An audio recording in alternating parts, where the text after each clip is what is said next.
Good evening and welcome to the first of our webinar series on the Episcopal Impact Fund We Need to Be. We are honored that you have joined us for tonight's session. In this time of heightened focus, acknowledging and understanding the intersection between race, class, and poverty has become even more urgent. An impactful response requires education, commitment, personal transformation, and action. Episcopal Impact Fund is pleased to bring you this webinar series aimed at equipping all of us in our community, board, staff, donors, and Episcopalians of the Bay Area for personal growth and action. While we are all doing the best we all can and will do better. Before I introduce tonight's panelists, I would like to go over just a couple of logistical items. We've reserved 10 minutes for questions and answers at the end of the webinar. At any time in tonight's hour-long presentation, please type your questions into the Q&A window in the Zoom tool panel. We will share your questions with the panel as time permits.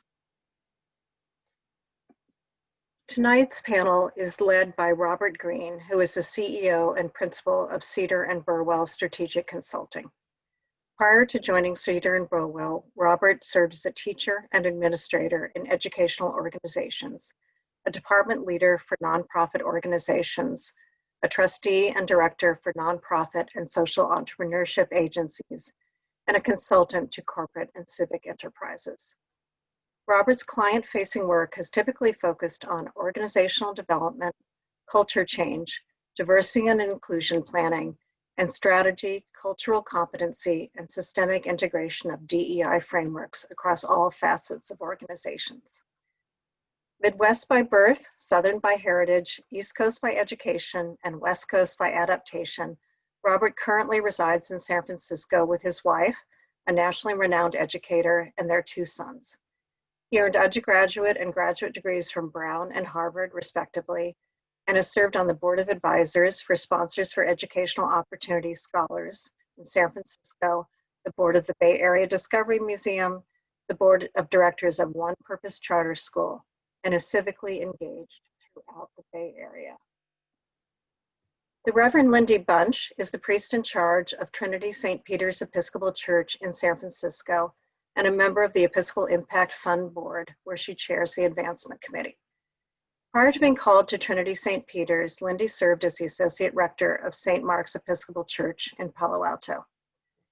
Lindy brings a strong passion for people, for urban ministry, and for social justice to everything she does. She is a collaborative leader and believes that the church occupies a uniquely beautiful role by being a place to gather and live together, regardless of where you come from or what you bring to the table. She believes that we must be willing to reach out beyond our walls and listen carefully to the Spirit moving through our communities.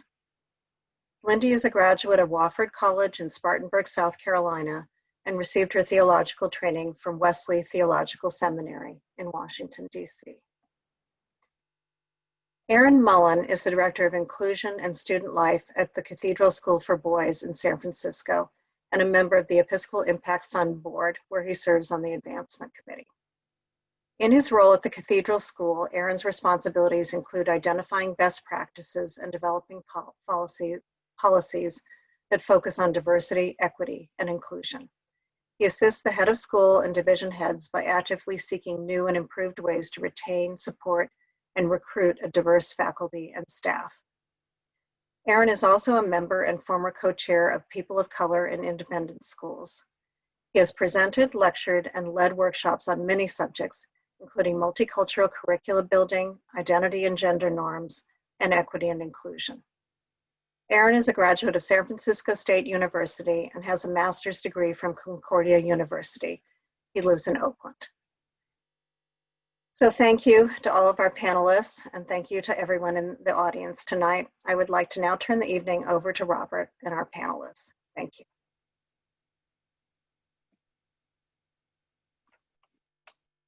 Good evening, Kathleen. Thank you for that really rich and generous introduction. And let me just echo your comments and say how excited I am to be a part of this event and this series. I can't wait to get started. I think most importantly, I can't wait to partner with these 2 amazing panelists who are coming up. And we'll get to that in a second, but when we do work like this, when we engage in this kind of exercise, I often find it really helpful just to do some level setting, if you will, just to make sure that we're all on the same page and that we're speaking the same language, so to speak. And as many of you who know me, you've heard me say before, I got a slide for that. Well, I have a few that I think will support our leaning into this and developing a common framework.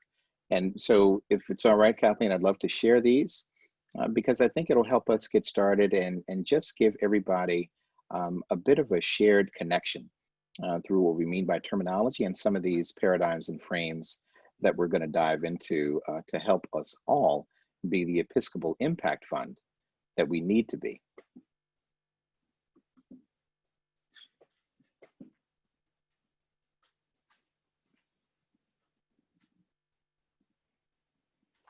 This African proverb is one that I've found so useful and so helpful in my work.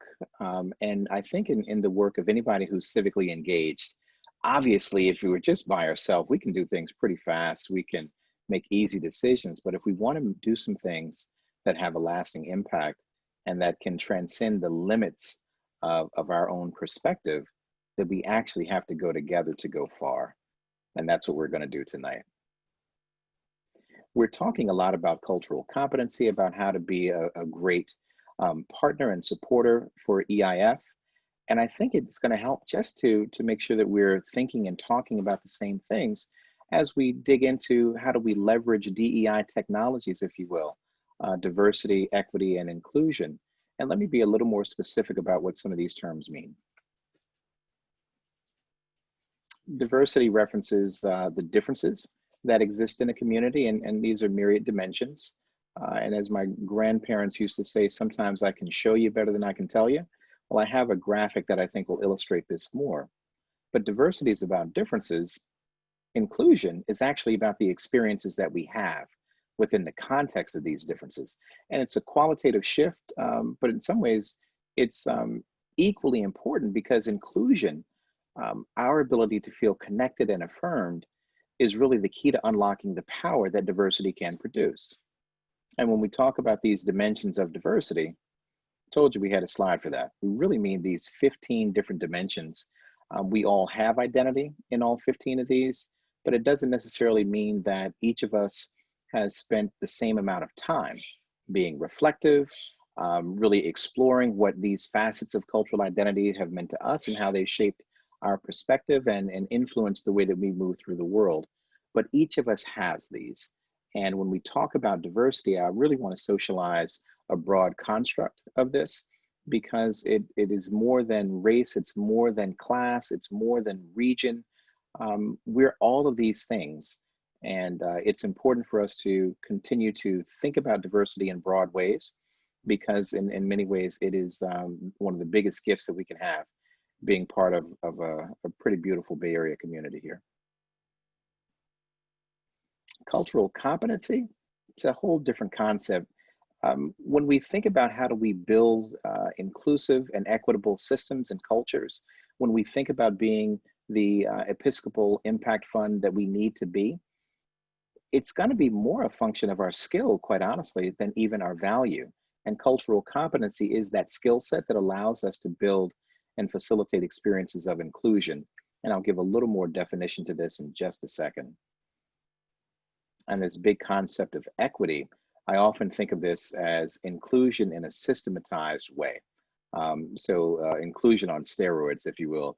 It has to be embedded in organizational and cultural and institutional systems in order for inclusion to be a function of intentionality and design and not simply mere luck. So we're trying to build equity in a systemic way.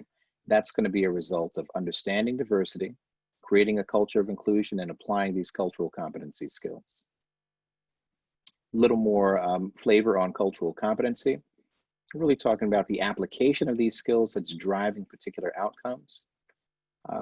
These 4 dimensions are equal components of it. There's nothing implied in terms of sequencing. It's just a PowerPoint graphic, if you will, so we can start and move in any direction that seems appropriate. But to be culturally competent, we have to be demonstrating facility in all 4 of these areas. It's individual skills, and these skills that help us build and nurture and sustain relationships across differences. It's developing an understanding of who we are. And if you think back to that graphic about cultural identities, this is a big part of that. There's also a degree of cultural intelligence that we need to have, and that's understanding about the identities of others. And then again, we're actually trying to leverage all this knowledge and these skills in service of building equity and dismantling injustice and oppression. And clearly that's at the heart of the mission of EIF. Just a little more animation for these dimensions.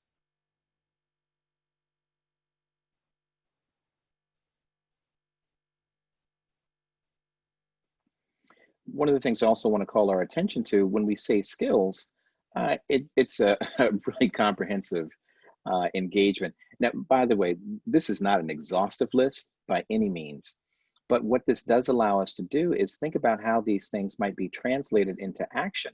You know, how do we operationalize our values? And as we're thinking about what this night is grounded in this amazing scholarship by Dolly Chugh, many of these things on this list will remind you of what it means to be goodish.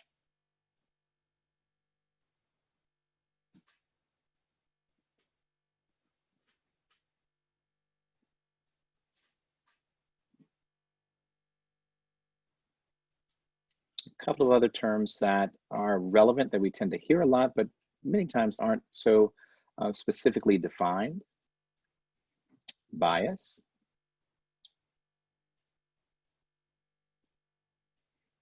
prejudice,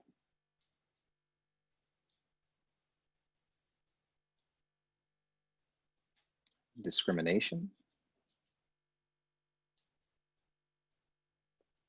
Let me mention incidentally that bias and discrimination, for instance, they're not inherently bad. You know, it really does depend on the intention and the impact that we're driving as to whether we can assess them as being good or bad. You know, many times in order to dismantle inequity, we have to treat people differently. We have to hold some others in a different mind space, if you will, because of the conditions and the headwinds, to quote Dolly Chugh, the headwinds that people face. So in order to create sometimes an equitable experience, I actually have to treat people differently.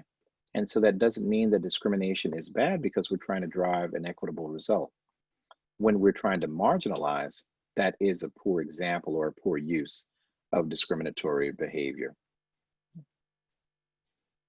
Some other terms that sound familiar. Race and ethnicity. Again, actually very different constructs. So I've often heard people ask, well, you know, what should I call you? Are you Black? Are you African-American? What does it mean? And quite honestly, it depends on the cultural identity that you're referencing. So my racial identity is Black. My ethnicity is African-American, because as far back as we understand, my family traces our heritage not to the continent of Africa, not to the Caribbean region, not to the South American region, but to the American region. So my Blackness is complemented by an African-American ethnicity. Racist is a term we've been hearing a lot lately. And again, I struggle because it's often not very well defined. And this definition from these scholars, I think is really helpful in its simplicity and ironically in its comprehensiveness. So being racist, and again, I talk about being racist as an adverb. So not an adjective, not a noun, but literally a verb that's reflective of the behavior that's going on. It's either supporting and promoting a racist policy through action or inaction, or expressing a racist idea. So quite honestly, any of us can be racist. We can promote policies that speak against the equality of different racial groups. Anybody can do that. But as you see, as we go on, there's another dimension to this in terms of an ism, and that has a different quality. The policy, by the way, at the bottom here, it's an official measure. It's reflective of some degree of power that produces and sustains racial inequity. between two racial groups. Racism, it's that combination of a racist idea and a racist policy that's not only producing, but it's normalizing inequity. Now, racism itself is institutional and structural and systemic. So I typically don't talk about systemic racism because of the nature of the ism. But it's also important to understand that some people may have described racism as being prejudice plus power, right? So it's the application of these ideas that manifest in a policy that produces and normalizes inequity. And it is reflective of some degree of power, as well as systemic and systematic manifestations of discrimination. The opposite of racist is not racist. The opposite of racist actually has to be anti-racist. And so we are intentionally transcending the structures that have produced and sustained and normalized these racial inequities. And we are instead being active in their deconstruction. We're supporting and promoting an anti-racist policy through our actions and whatnot. So that's a really important piece for us to understand. To be anti-racist is to make sure that we are taking a very clear and definitive step to dismantle that which is wrong.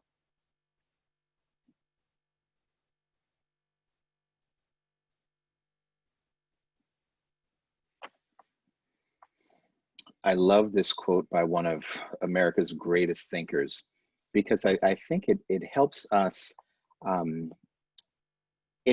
coalesce around the power of language and what some of the limits are. And so again, you don't have to necessarily adapt these definitions wholesale, but I think it gives us, especially for tonight, some foundation against which we can react, and it allows us to speak more specifically and effectively with one another. But it's not that disagreement in and of itself is bad. And in fact, there is nothing that should be implied about the concept of inclusion to be a synonym for agreement.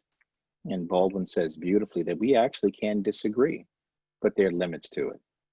If our disagreement rather is rooted in my oppression and marginalization and the denial of my humanity, that's the limit that we put on it. So when we're talking about terms, it's important to understand what they are and to have the shared definition, but there are limits on what we can do in terms of expressing our disagreement. And I think Baldwin, as much as anybody else, really gives us a roadmap for it. But Kathleen, people didn't just come to hear tonight me talk. We want to really engage in this great and brilliant scholarship of Dolly Chugg's work, The Person You Mean to Be. And to help me do that, I want to call up our panelists, Reverend Lindy and Aaron Mullen, to help lean into this conversation, because I think that they're going to have some insights that will bless all of us. So Aaron and Lindsay, I hope you all are ready to join me, and look forward to being in conversation. Yes, thank you. All right, here we are. Welcome, Aaron and Lindy. Let me just make sure that, there we go. So you all have seen the level set, and you've obviously done some really amazing work in leveraging cultural competency in your leadership and in your management and your participation in the communities that you're serving. A couple of things come to mind for me. And one of the things that I think we've all agreed and has been so resonant about Dolly Chugg's work is really helping us lean into our humanity of being a change agent and being a supporter. So I wonder if you all can start us with some of your reflections on the journey that you all may have had of moving from, this mythology of being a good person, kind of perfect in every dimension, to being what she calls good-ish. So when you're good-ish, we admit and we learn from our mistakes. We are continually growing and improving. So what's been challenging about that evolution for you, and what advice do you have for our audience as they make the same transition? Lindy, okay, I got it. Thank you, Robert. As a man that was raised in the church, I am a child of God, right? And that's what guides my lens. And I find that that lens has stayed with me through boyhood to manhood and adulthood, right? And thinking about me being a human and using the skills that I lead with my heart and be able to recognize and be able to communicate and build a relationship across difference. And with that, I use the language of looking beyond the binary. I don't see people as being good or bad or right or wrong. Um, I tend to be more curious, and curious because I want people to be curious about me, and that's the reciprocation that I enjoy. Um, and then with that, I think it's a really critical thing about how do we continue and engage in a cycle of growth. How are we able to have perspective taking, able to hold our feelings and thoughts back, and be able to listen to somebody else with a constructive approach. Um, and then when you're alone by yourself and or with the group, you have the ability to reflect.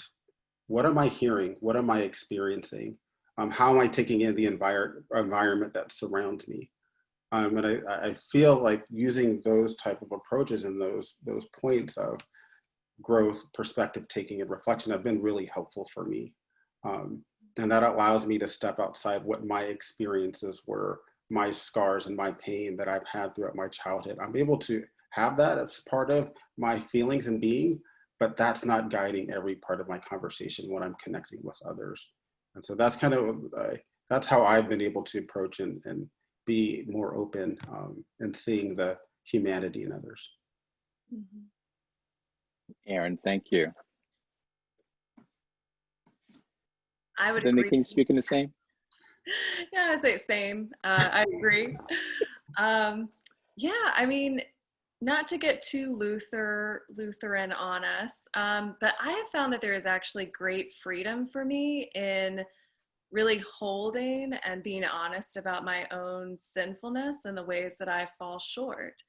And there's freedom in it because when we name it, when we can put it out there in the light and say, this is who I am, this is what I struggle with, we also take the shame out of it. And I think as Brene Brown has spoken of so frequently, that shame really grows in darkness and what we hide and what we don't feel comfortable with. So I just feel really indebted to our siblings who have gone through cycles of addiction, who have gone through recovery, and the ways in which they have taught me and modeled for me what it means to live fully and openly, and the freedom to be found on the other side of what feels like shame and pain and hardship, I think is been a guiding force for me.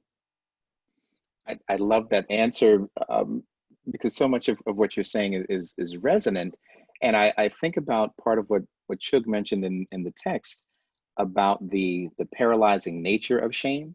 Mm-hmm. And so how we're trying to move through that and get to the other side of it. And as you describe this, the embrace and the recognition of your humanity, I keep thinking, wow, that's so growth mindset of you, right? And so as we're thinking, wait a minute, how do we move from this fixed mindset of a limit, a hard limit, and really thinking in what Chug exhorts us to adopt as a growth mindset and being in a continual space of learning and moving in a way that allows us to get better and better and be in continual progress. Can you speak a little bit more to that? I just want to pick up on this last comment, and then Aaron, I want to invite you to answer the same. Well, I would say it's in what Aaron said about curiosity. I mean, part of the reason that I became a priest, I felt a call from God, and a lot of that call was to be alongside humanity.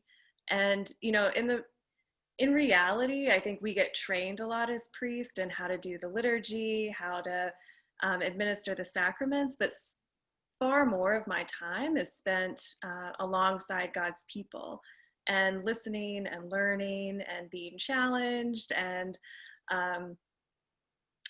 that is really where my passion is and where I find God most fully present.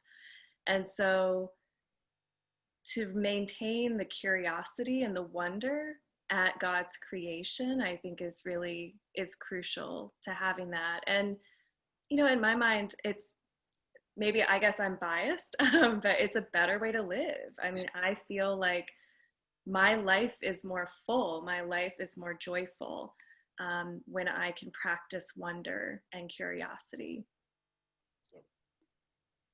Gotcha. Aaron, I want to put a little twist on your response here. And Lindy, I love this question.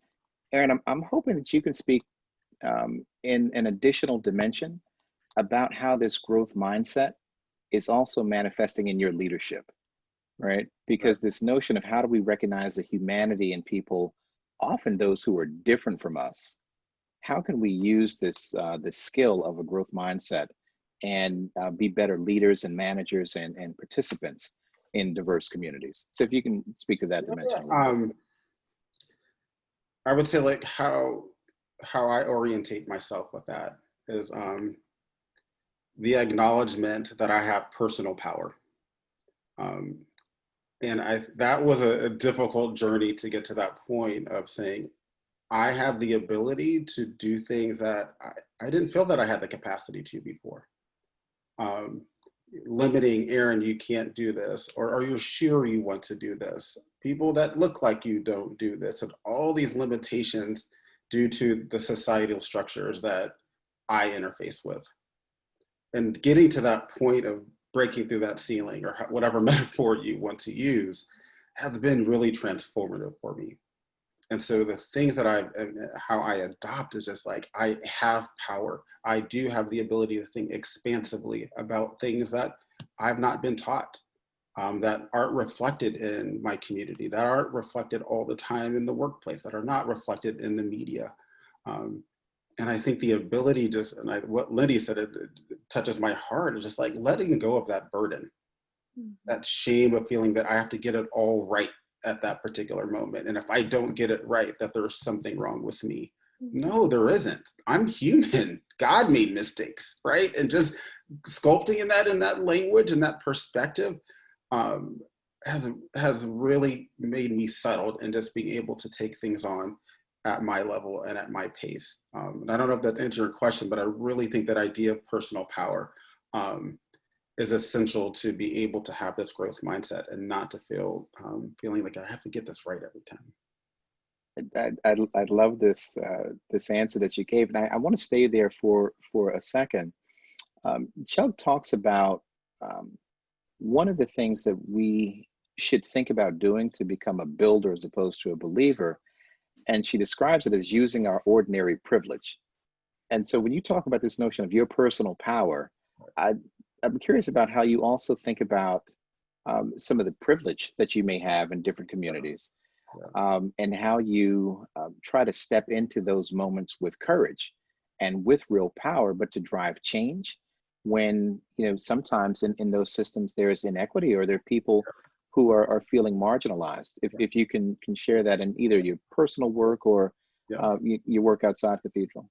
Yeah, I using the language of, from the book, the idea of a believer and a builder, right? I thought about this idea of believers and kind of this performative aspect, right? I'm kind of doing it, and I kind of want to do it to make myself feel good, right? I'm not aware of the symptoms that cause or elevated situations. I'm not understanding the impact that it has on a local level or a national level or global level. Really fixated on my heart, right?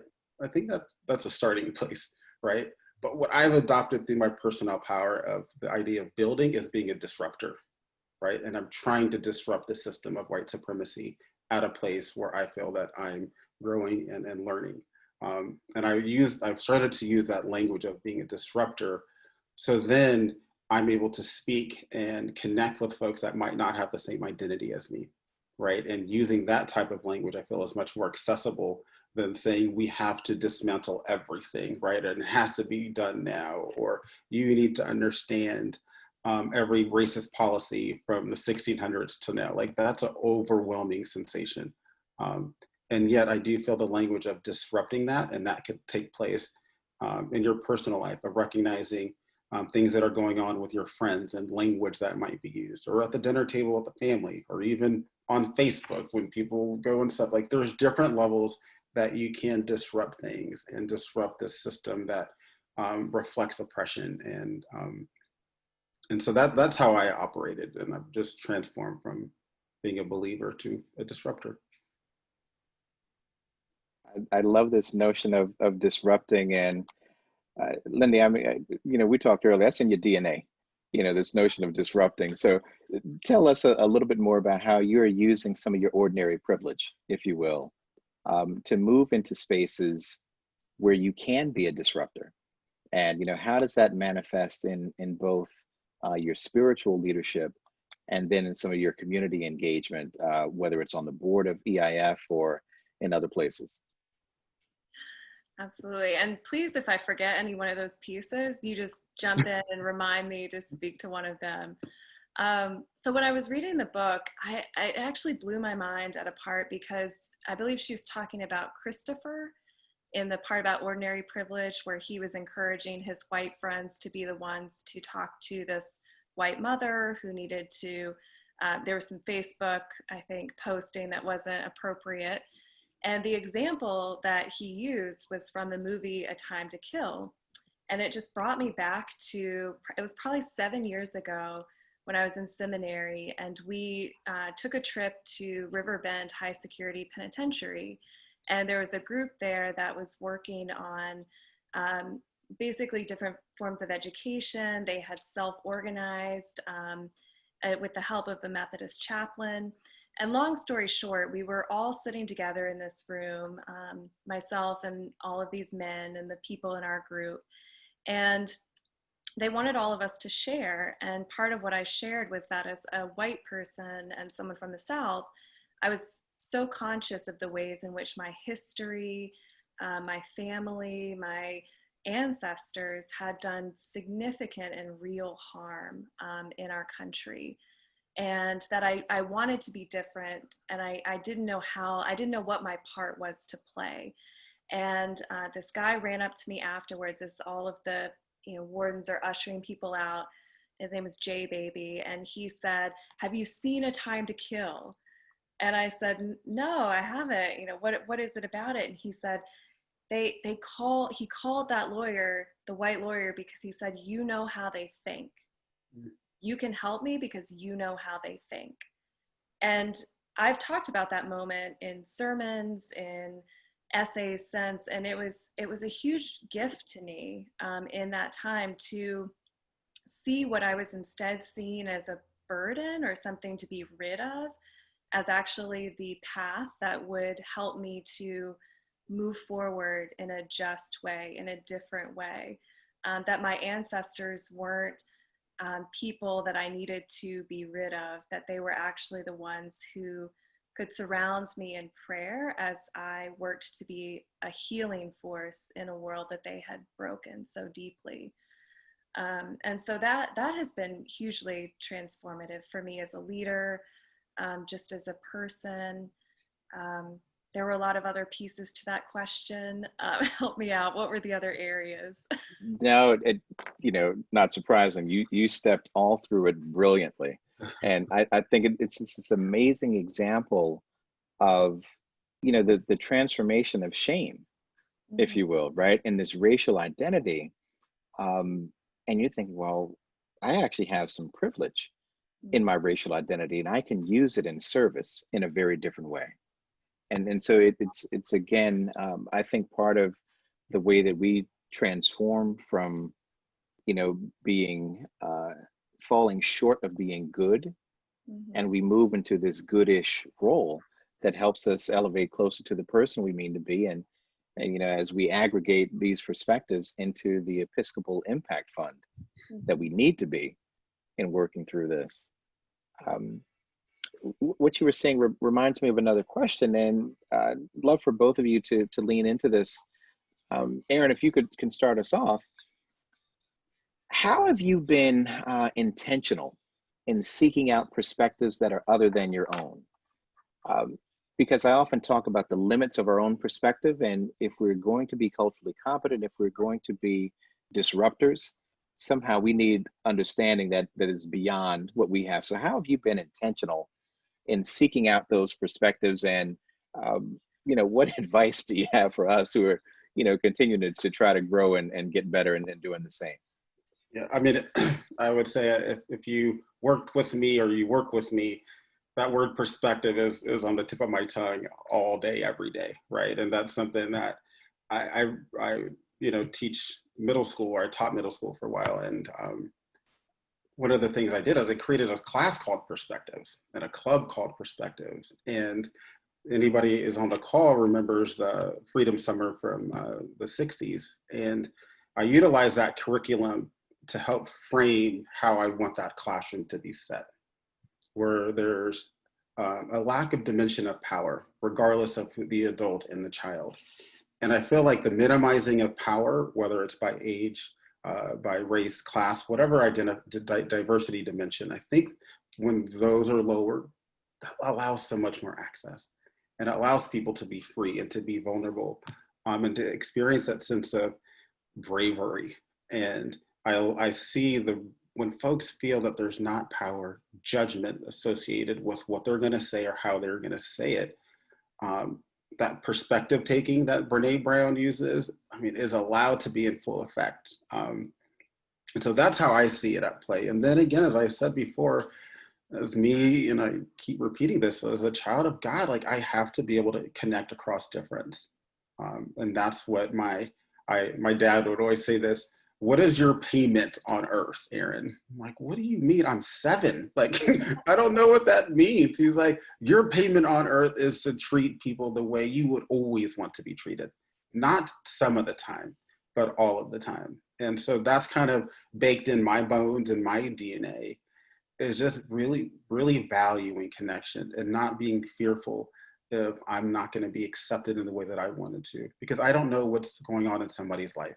I don't know what just happened to them, and I don't need to know, right? That's not my job to think about that. My job is to connect and allow people have access to me and know that I'm always going to be open and there for them. And so that's how I move forward, and hold my own self accountable. I love this advice, and this kind of brilliant combination, if you will, of curiosity and vulnerability and humility and courage, to step into those spaces that are different from your own. Lindy, what else comes to mind for you in terms of how you've been intentional about doing that, and what benefit have you seen, just as you continue to minister to a congregation, and as you continue to be a light in your community? I think a great thing that I think those of us who are white can do is simply naming whiteness. And one of the things I find in the Episcopal Church is that we are, subject to the same struggles that our country is, where when whiteness is something that has been normalized, just even to point that out can be a disruptive act. For example, at convention in 2018, there was data shared that at that point, 89% of the Episcopal clergy in the Diocese of California were white. That number, I know, is obviously very out of step with our community here in the Bay Area. But I think it tells us something important about where the Episcopal Church stands right now and who we're calling as clergy. I am one of those clergy, obviously, who was called, and I am grateful to be here. And I don't think that that's the place where we want to stay. That's not the place where we want to ultimately remain, because I think that speaks to some deep structural and systemic questions and problems that we need to address related to race and racism. For me, I feel like one of the ways that we can use our ordinary privilege as white people is to do just that, to actually tell the story differently. That when we say as Episcopalians, all are welcome, that is an aspirational message, that it actually may not be true now. And to open ourselves as white people to the feedback from people who may not feel that they are welcome in our churches.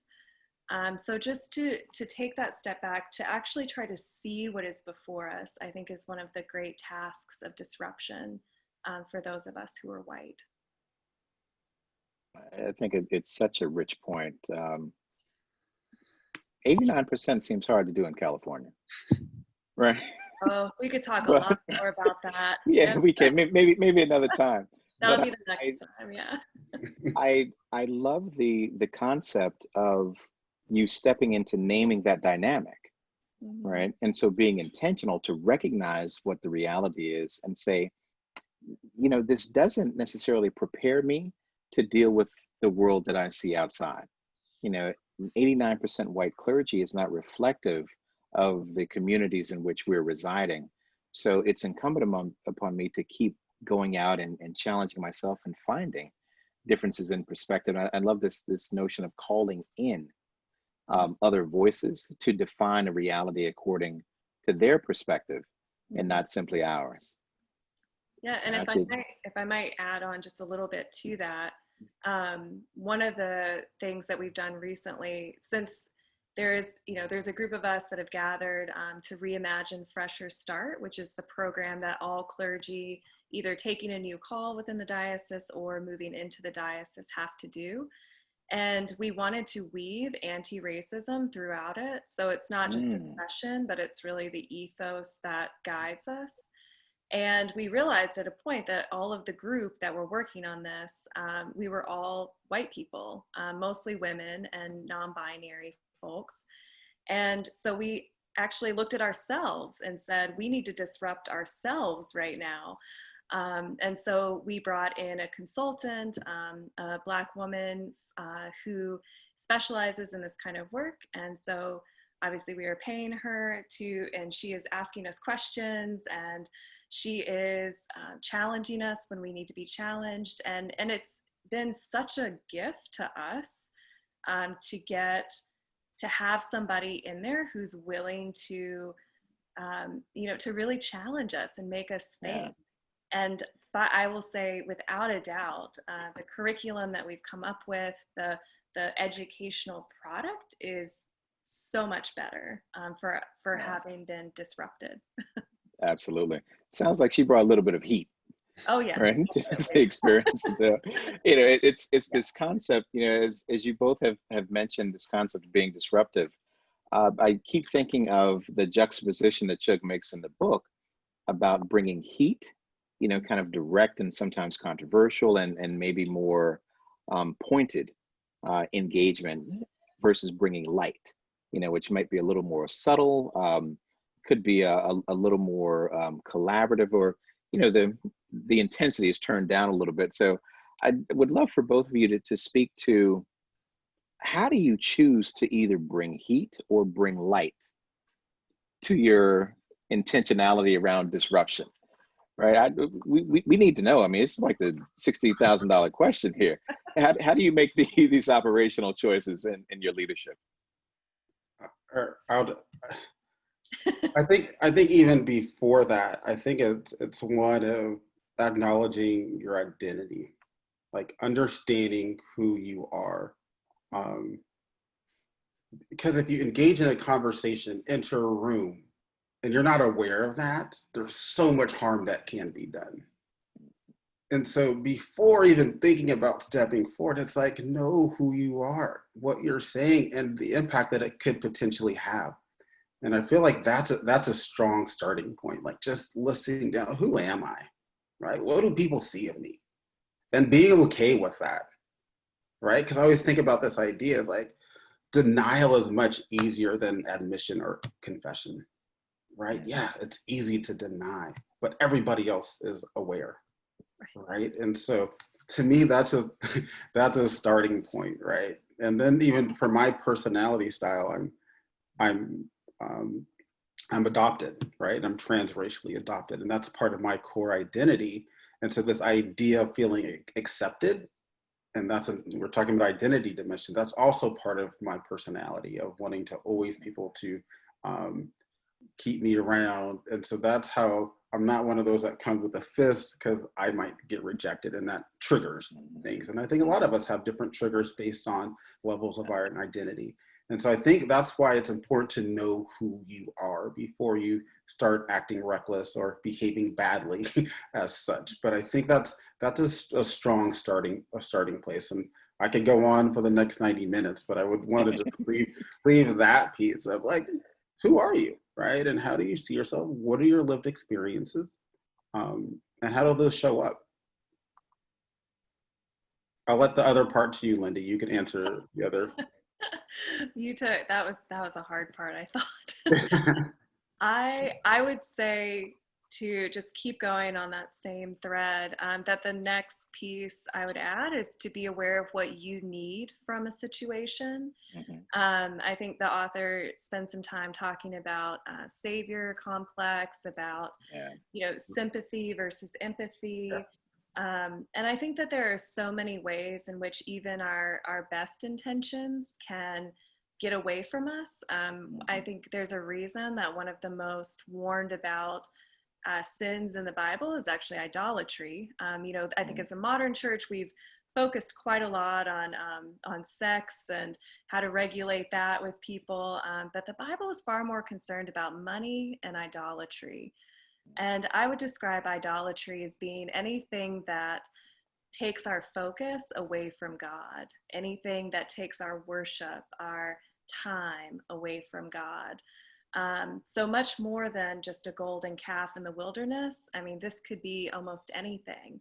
And the thing about idols is that in some ways they themselves can be value neutral, right? That maybe it's something like being helpful, that at times can be a good thing, but when our intention is not towards God, when our intention is more for ourselves and our own upbuilding, I think that's when it can become problematic. So even when I think about when do you bring the fire, like one of the things Aaron and I were talking about earlier today, I was saying I realized how I spend so much mental time preparing for like that big racist confrontation where I'm like, like we were saying, like I'm in the checkout line and somebody says something and I'm ready to bring the fire, like I'm there, and like I'm like all ready as I go into the store just in case. But what I don't spend as much mental time preparing for are the 90 tiny small situations between the people that I do know, between my friends, my family, my parishioners, my community, where little things are said. And I know that it's not right. I know that it's not a good thing to have said, or I know that it speaks to a broader issue of kind of rooted racism that person isn't seen. And how many times do I say that I'm taking the light when I really just don't want to speak to what I see as a problem? I don't want to risk the confrontation, to risk the breaking of that relationship. So again, I think both can be really important. Sometimes the fire is needed, sometimes the light. But I think if we're not careful, we can choose for not the best reasons. It's such a critical reminder. Go ahead, Aaron. Yeah, and I just wanted to add, and I think Lindy, it's really important also to think about you're not going to get it right every time, right? There's sometimes that you intend to bring the fire and you might have needed the light, right? You might have needed the light and you bring the fire and you're just like, oh my goodness, right? And then what do you do with those emotions? Right. And I think it's important is to have a support group or folks that you feel really confident where you could be brave and courageous with, that they allow you to download and process with you, instead of you having to, shoulder that all on your own. And so in addition to that, it's just like being able to acknowledge it's okay to make mistakes. Right. But then once you make the mistakes, what is that next step? All right. Are you going to go inward, or are you going to acknowledge it and reflect and take that next step to then, as we talked about earlier, is to experience that growth mindset, right? And I feel like that's a component that I feel like a lot of the times I have to be more conscious to apply to those situations. But I do know once I experience that, it's really helpful. I appreciate that addition, Aaron. And Lindy, thank you for also raising the specter of some of these traps. Right, when we can center ourselves as opposed to our potential partners or the communities that we say we want to assist. And that speaks so much more about who we think we have to be than being who we really are and participating in this kind of shared growth in the community. That I can sit and listen to you all night long. I do want to give a couple of minutes for some audience members to ask some questions if they can. I'm sure that you all they recognize that you two is really having it together. So one of the things that could be interesting, just to kind of put out there proactively, can either of you think or share an experience where, maybe you didn't get it right? And what did it mean to have to recover? Aaron, I often talk about recovering like the Ritz, right? Sometimes when something happens at the Ritz, the recovery is so good, you almost thank them for the mistake, right?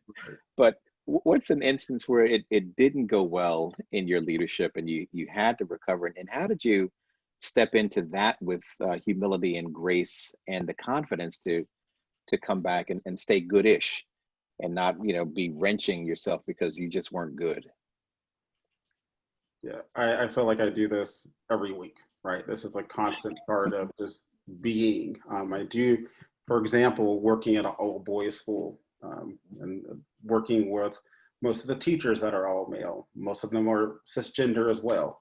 And so the idea of it being more of a male-centric place is, in my consciousness, right? And there's times as being a leader that I'm not usually aware of the experiences of folks that might identify as a woman, right? Or somebody that might be have a different level of gender identity and expression.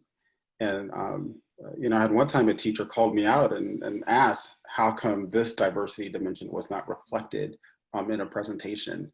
And rather than getting defensive, I asked the question, as like, tell me more, right? And what did you feel by that being absent from that presentation that was primarily fixated or primarily about race?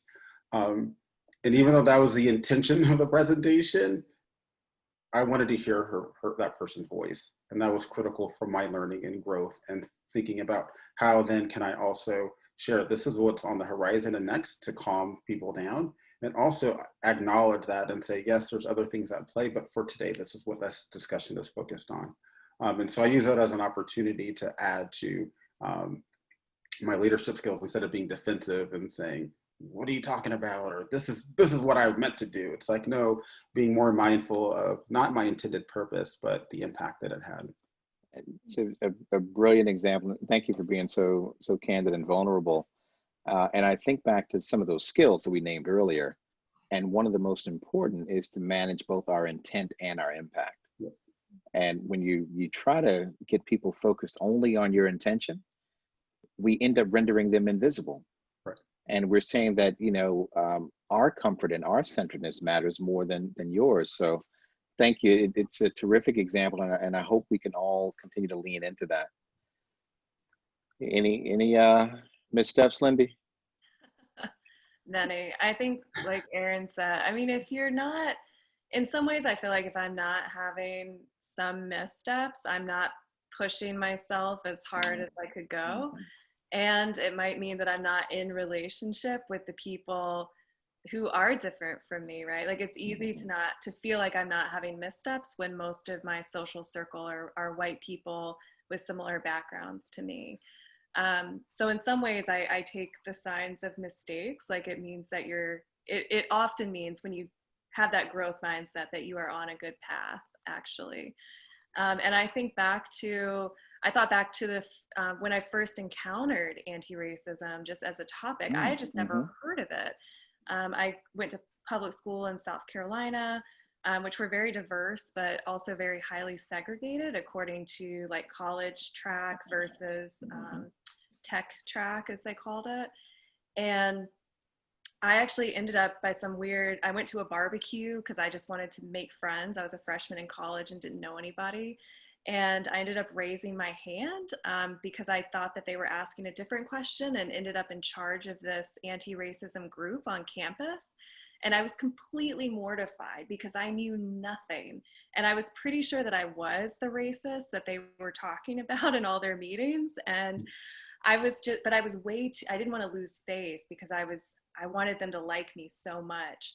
And so what it did was actually propel me into the study of like what all these terms were. I started reading articles, you know, unpacking the, is it knapsack or backpack?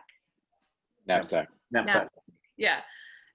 Which is, you know, which was very formative for me back then. And, you know, it started, it was really, I hate to say it, I got involved in anti-racism just not to make friends and not lose face. And you know what, the beauty, I think, of God is that God used even what was a pretty petty and silly desire on my part to work goodness and resurrection in my life in a way that I didn't even know I needed.